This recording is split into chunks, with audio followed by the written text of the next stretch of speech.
அனைவருக்கும் வணக்கம். இன்றைக்கி நம்ம எதை பற்றி பார்க்க போகிறோம் அப்படின்னா, அரச மரத்தோட சிறப்பு என்னென்ன, அதை நம்ம வளம் வரதால் நமக்கு என்னென்ன பலன்கள் கிடைக்குது அப்படின்றத நம்ம முழுசாக அந்த வீடியோவில் பார்க்க போகிறோம். அதான் அரச மரம்ன்றது ஒரு ராஜ விருட்சம் அப்படின்னு சொல்லுவாங்க. ஏன்னா இயற்கையாகவே அதிக ஆக்சிஜன் தரக்கூடிய மரம் எதுனா அது அரச மரம் அப்படி தான் சொல்லுவாங்க.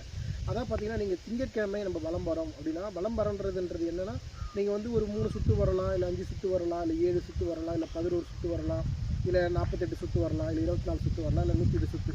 அது உங்களோட வலம் வரதை பொறுத்து இருக்குது. அது எப்படி உங்களுக்கு செய்ய முடியுமோ அது மாதிரி செய்யுங்க. திங்கட்கிழமை நம்ம செய்யும்போது பார்த்திங்கன்னா, நம்ம சகல காரியங்களும் சௌபாக்கியமாகிறதுக்கான அருள் கிடைக்கும் நமக்கு.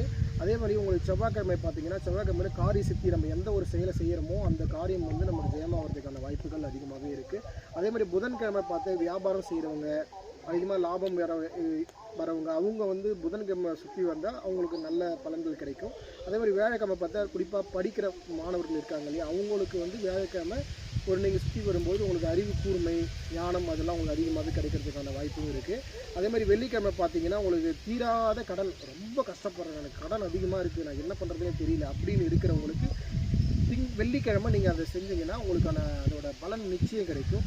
அதே போல் சனிக்கிழமை பார்த்தீங்கன்னா, தீராத நோய் இருக்கிறவங்க சனிக்கிழமையில் நீங்கள் சுற்றி வரும்போது உங்களுக்கான பலன்கள் நிச்சயமாக கிடைக்கும். நீங்கள் ஞாயிற்றுக்கிழமையில் பார்த்தீங்கன்னா, உங்களுக்கு குடும்ப ஒற்றுமை அப்படின்றது நல்லாவே இருக்கும்.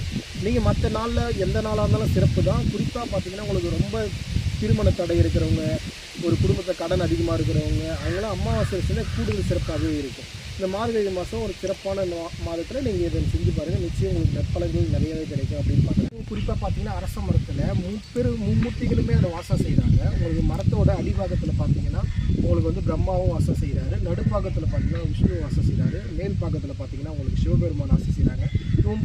மூர்த்திகள் இருக்கும்போது முப்பெரும் தேவிகளுமே கூட இருக்கிறதால கூடுதல் சிறப்பாகவே இருக்கும். இந்த மார்கழி மாதம் ஒரு சிறப்பான மாதத்தில் நீங்கள் இதை செஞ்சு பாருங்கள், நிச்சயம் உங்களுக்கு நற்பலன்கள் நிறையவே கிடைக்கும் அப்படின்னு பார்க்குறேன்.